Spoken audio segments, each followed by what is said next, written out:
Hi everyone, so today we're going to talk about a class of CNS drugs called typical antidepressants.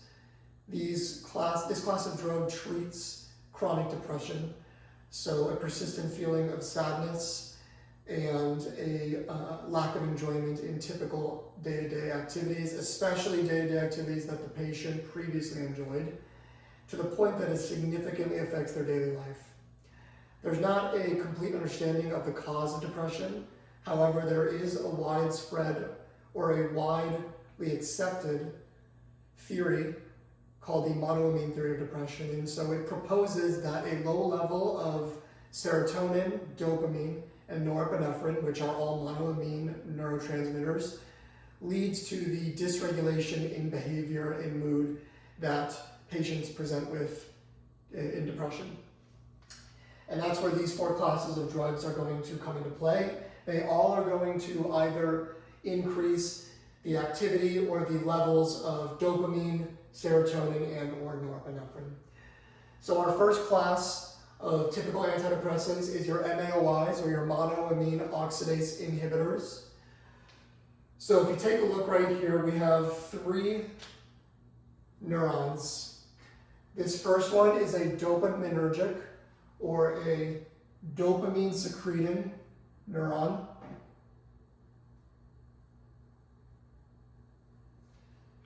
The second, we have a norepinephrine or noradrenergic neuron.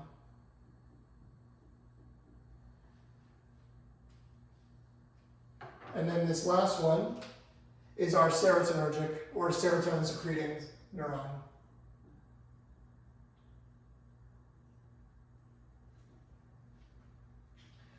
So normally, in the brain, in the central nervous system, these three neurons would have an action potential come down the axon into the axon terminal, and in the axon terminal, they have neurotransmitters, dopamine, norepinephrine, and serotonin bundled into vesicles. When the action potential reaches the axon terminal, it causes various reactions that lead to the exocytosis of these vesicles and the release of dopamine, norepinephrine, and serotonin into the synaptic cleft, where it can then bind to its respective receptors on the postsynaptic neuron. After that happens, there are multiple different mechanisms in place to break down or reuptake the neurotransmitters in the synaptic cleft. And you can see right here on the sides of all three of these presynaptic neurons, I have drawn transporters, transporter enzymes. And so what these are going to do is these neurotransmitters are going to be taken up by these transporter enzymes back into the neuron, into the axon terminal, and then they get repackaged and then reused later on. However, if you look right here, in the axon terminal, there is also an enzyme called a monoamine oxidase. So the monoamine oxidase in the axon terminal, when these neurotransmitters are taken back up or reabsorbed into the axon terminal, they actually break down some of those neurotransmitters, which decreases the amount that can be repackaged and then re-secreted later on when another action potential propagates down the axon and into the axon terminal. And that's a problem, right? We're lowering the amount of dopamine, norepinephrine, and serotonin in the body and in the brain, specifically in our neurons. That can then be used later, and just like the monoamine theory of depression, that creates a low level of these monoamine neurotransmitters. So monoamine oxidase inhibitors, what do? They are going to irreversibly antagonize these monoamine oxidases. So they no longer are able to break down the reabsorbed neurotransmitters. Therefore, we have more neurotransmitters that are repackaged and can be exocytosed into the synaptic cleft and have an action on the brain. So when someone is taking a monoamine oxidase inhibitor, they are going to see an increase in dopamine, or actually, let's write this up here. So we're going to have not exactly an increase in the synaptic cleft per se, indirectly an increase, but a direct increase in the amount of recycled dopamine, the amount of recycled and reused norepinephrine, and serotonin. And so then indirectly that leads to more of those neurotransmitters that can be secreted back into the synaptic cleft when another action potential propagates down the neuron. So your monoamine oxidase inhibitors, they're not first-line therapy, and we'll talk about that for later. It's because there are a lot of adverse effects associated with this class of drug. So they're more of a second or third-line therapy for atypical and treatment-resistant depression. They're going to be a pregnancy class C. So remember, pregnancy class C, there are studies in animals that show adverse effects on the fetus. No controlled studies in humans though. So there is a possible risk. You want to make sure that the benefits outweigh those risks if you're going to administer this class of drug to a woman who is pregnant. So we said that they're not really used anymore, especially not as first-line therapy, and that's because MAOIs have many negative drug-to-drug interactions. Lots of drugs, so many. So that's really bad because if a patient's on a drug that this has a negative reaction with, it's not going to be able to be used. Also, serotonin syndrome. So serotonin syndrome is a severe adverse reaction to drugs that increase serotonin levels in the brain because it can lead to an accumulation of serotonin and a hyperactivity of the brain due to those increased levels of serotonin. It can be mild, but it can quickly get to very severe.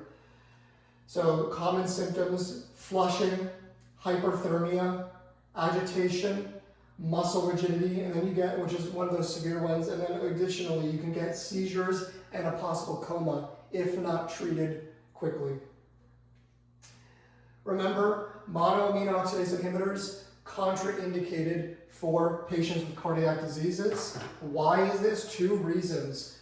So your first is because we have an increase in norepinephrine as a result of taking this drug. And we got to remember, norepinephrine is a catecholamine secreted by the central nervous system, and it can lead to vasoconstriction, increased blood pressure, increased heart rate. So your cardiac patients, hypertension, coronary artery disease, heart failure, an increase in norepinephrine would exacerbate the symptoms, possibly put them into a hypertensive crisis or a dysrhythmia. And then lastly, for our MAOIs, really interesting, patients cannot eat fermented, or should not eat fermented, aged, and cured foods when taking MAOIs. Fermented, aged, and cured foods are high in a biogenic amine called tyramine. So tyramine is the result of a decarboxylated tyrosine, which is an amino acid. So enzymes or bacteria in our body normally and in food takes tyrosine, an amino acid, removes a carboxyl group, and that creates this biogenic amine called tyramine. Now this in normal levels and low levels is fine. However, in fermented, aged, and cured foods, right, we have an increase in a couple of things. So in these foods, we have an increase in bacteria, an increase in enzymes, we have an increase in time for these bacteria and enzymes to have their effect on tyrosine. And lastly, especially in your cured meats, you're going to have an increased amount of proteolysis.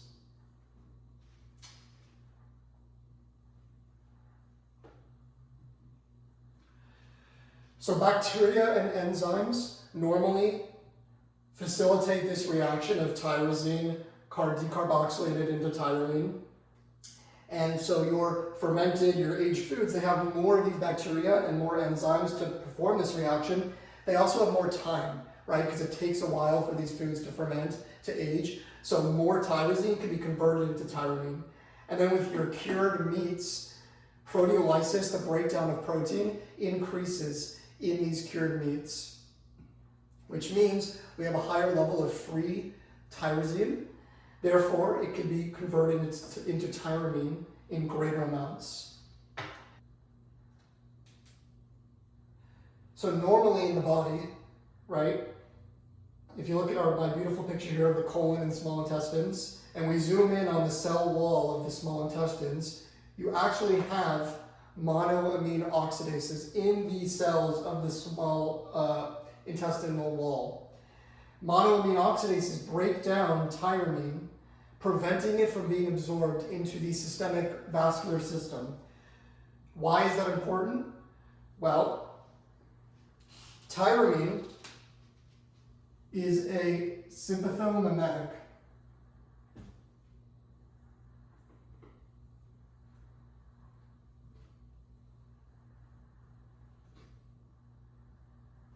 So tyrosine is a sympathomimetic, which means it mimics the action of the sympathetic nervous system. So it can lead to vasoconstriction, severe cases or acute cases of vasoconstriction and tachycardia, and it can put a patient into a hypertensive crisis.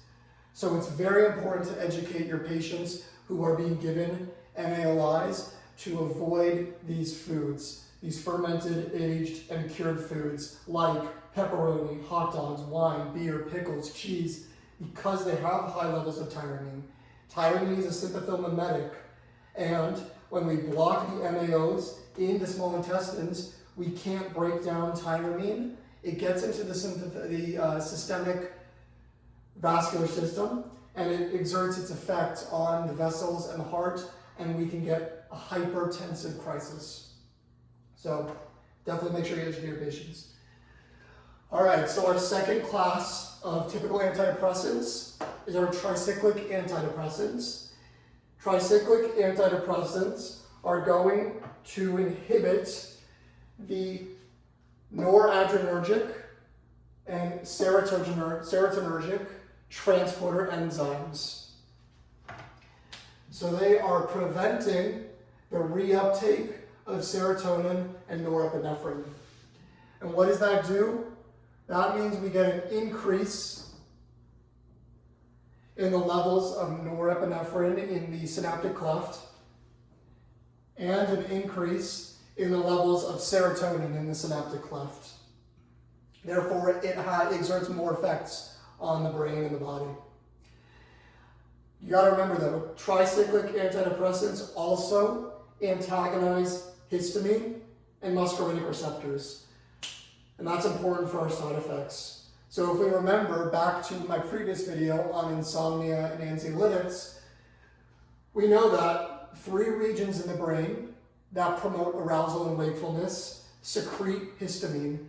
Histamine inhibits the ventrolateral preoptic nucleus from activating and promoting sleep. So if we antagonize histamine receptors, we are going to prevent histamine from inhibiting the ventrolateral preoptic nucleus, and that's where we get our side effect of sedation.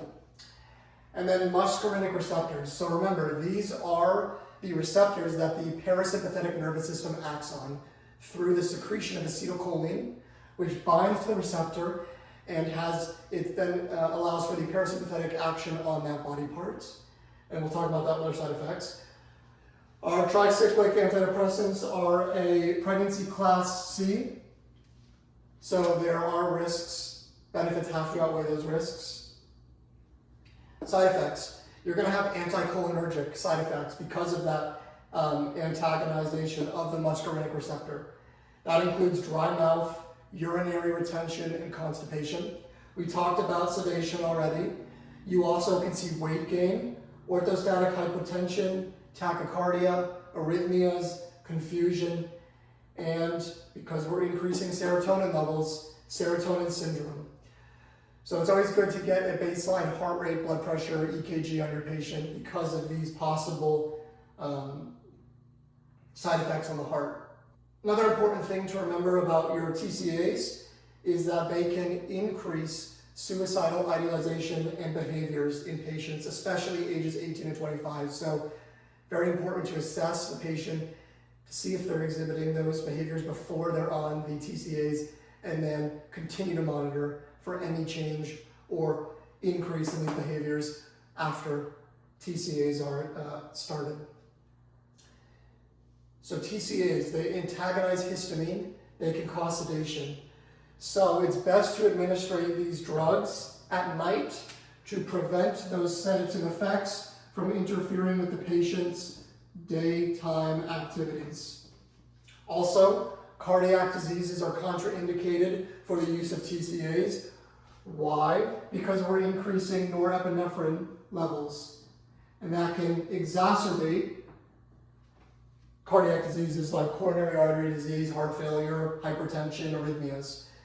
And lastly, patients who are taking TCAs need to be educated that they should avoid antacids because TCAs are orally taken, and if you take them with antacids, it can decrease absorption.